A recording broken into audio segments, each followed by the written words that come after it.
Taekwondo. Tai means to kick. Kwan means to punch. Do means the way of or the art of. So in translation, Taekwondo means the art of kicking and punching. Hapkido.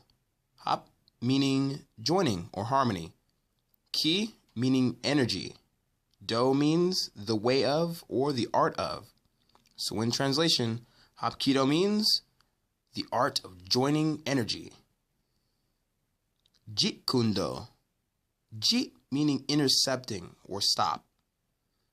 Kun meaning fists. And do, oh come on guys, by now? Okay, it means the art of or the way of. So in translation, Jitkundo means the way of the intercepting punch. And Nintendo? Cool.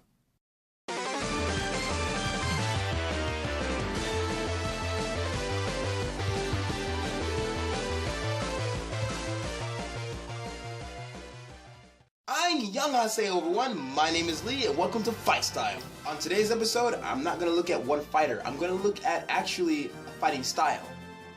The name of the show. So, like in my opening, I explained the meaning of the martial arts and their names. But Nintendo?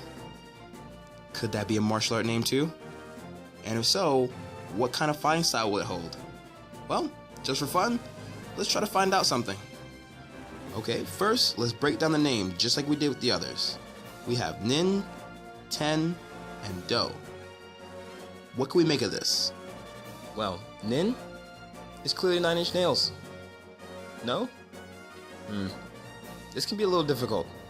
Some say Nintendo means leave luck to heaven, which I think that's to do more with the past than the Nintendo today. Because Nintendo used to be a card game company in the years of 1889 to 1956. They were marketed as Hanafuda cards, and they looked like this. And these cards were handmade, and business were good for these cards. So good that the company higher-ups had to hire more people to make these cards because of the high demand for them.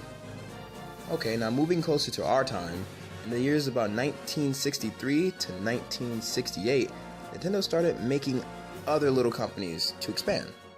These little companies involved things like trying to make food, like instant rice. The company managed also love hotels. Yes, love hotels. It's exactly what you think it is. And if you don't think it might be that, I'll let you go look it up later. But sadly, all these things failed, except for one thing that they were trying to do: toy making. Well, because of their previous experience with cards. Leading into the 70s, Nintendo was starting to struggle as a company. That is, until they focused on just their toys, and came up with a toy called the Ultra Hand. This toy is just a grabber, and it's simple and cool. I would give this to my children, and then play with it myself, being the excuse. Except these kids on the box. I mean, look, they look really demented. I mean, look how they're treating their dad. Nobody gonna treat their dad like that around here. Also, an American version looks worse. Animal cruelty. Another one was the Ultra Machine. This Ultra stuff is making everything seem really cool. And all it did was pitch plastic balls at you, and you'd hit it with a big plastic bat. We also have one of these I couldn't pass up. This one's called the Ultra Love Tester. Okay, it's not called the Ultra Love Tester. It's just a love tester. But you can't say not adding that Ultra didn't make it sound less cool. Okay, so this is a novelty toy designed for young ladies and men. And what would you do with this? Both people playing would have to hold one ball with one hand and hold each other's hands with the other. And the screen will show you and your love score of that person from 1 to 100. I'm thinking it's like one of those things with those toys that pass electricity through your body in order for the toy to light up or to activate. So, in retrospect, the love tester will tell you and your partner a scale of 1 to 100 on how well you both conduct electricity. Great to know. Okay, now back to what we're here for, the fighting style.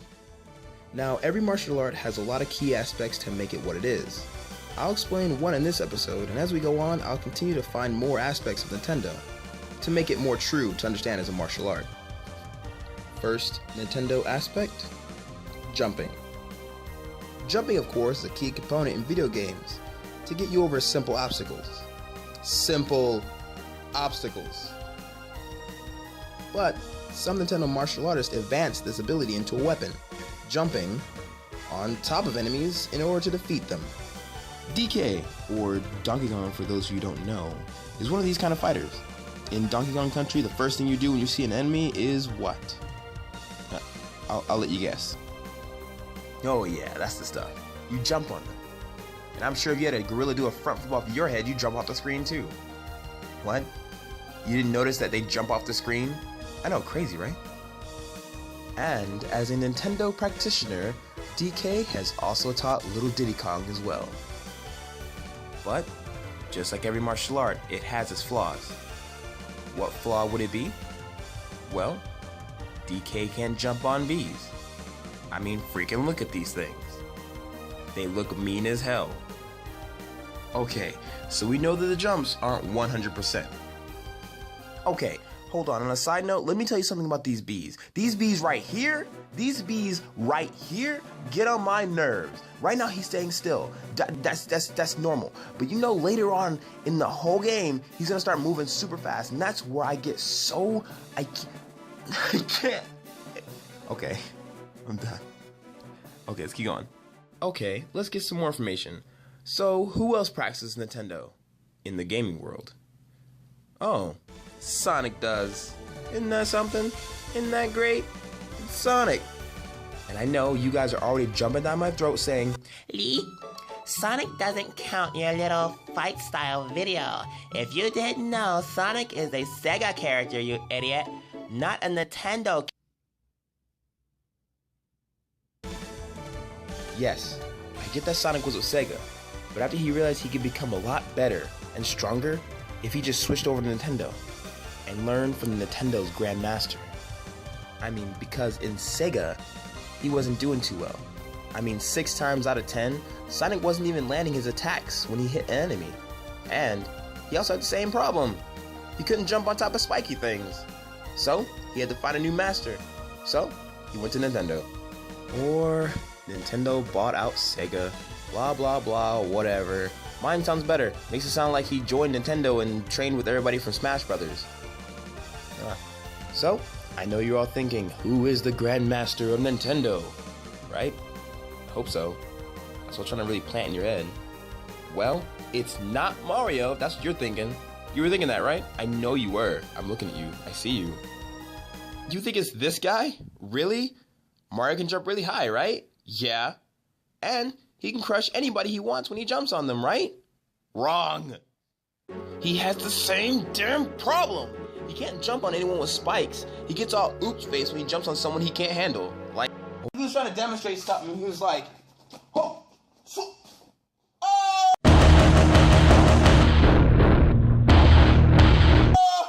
because he messed up. so, who is the Grandmaster of Nintendo? Who can jump on enemies and not take damage no matter what they are? And also, is very humble, like you think a Grandmaster would be. And give you great knowledge without saying much at all, if anything. And who, might I ask, might fit all these things? You know, and on an added note, who would have the ability to maybe spit fire from his mouth like a fire-breathing dragon and could jump, but not just normal jump, could jump like better than jumping.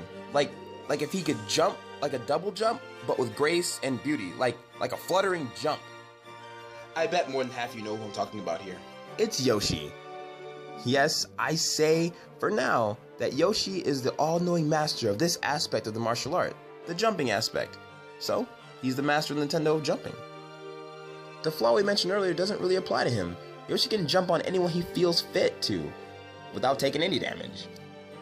And unlike other video game characters, Yoshi gets better.